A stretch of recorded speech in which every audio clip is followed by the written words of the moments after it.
আসসালামু আলাইকুম দর্শক, আশা করি আপনারা ভালো আছেন। আমি আসলে আপনাদের মাঝে নতুন কিছু তথ্য নিয়ে আসছি। আসলে আজকে আমি একটা তথ্য নিয়ে আসছি। আমরা গরুকে ট্যাগিং করছি বলতে গরুর কানে ট্যাগ লাগাইছি।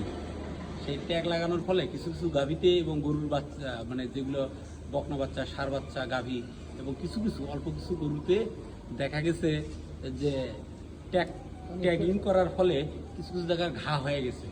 সে আজকে আমি কিন্তু এই ঘা হওয়ার ফলে ওই যে কানের জায়গাটা কিন্তু ইনফেকশন হয়ে যায়। আজকে কিন্তু এই চিকিৎসাগুলো দিচ্ছি আমি ওই গরুকে, এবং আমি আপনাদের দেখানোর চেষ্টা করছি এই কাজগুলো অবশ্যই করতে হবে। আপনারা দেখেন,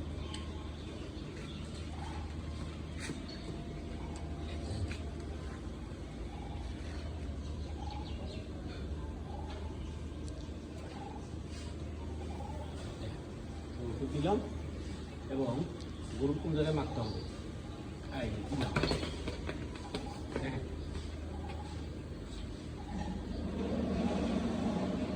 আমি কিন্তু পূর্বের একটা ভিডিওতে বলছি যে আসলে ট্রিটমেন্টটা বড় কথা না, এর উদ্দেশ্য আছে। আর ট্রিটমেন্ট দেওয়ার প্রথম শর্ত গরুকে কন্ট্রোলে নিয়ে আসতে হবে। এই কন্ট্রোলিং ক্ষমতা ছাড়া ট্রিটমেন্ট দিতে যাওয়া যাবে না। আমি আবারও বলি যে আমি কিন্তু কোনো ভেটের কোনো ডাক্তার না। আমার একটা কাজ করতে করতে এক্সপিরিয়েন্স হয়ে যাওয়ার ফলে আমি ইউলো স্যারদের পরামর্শক্রমে এই চিকিৎসাগুলো দিয়ে থাকি। আল্লাহ হাফেজ।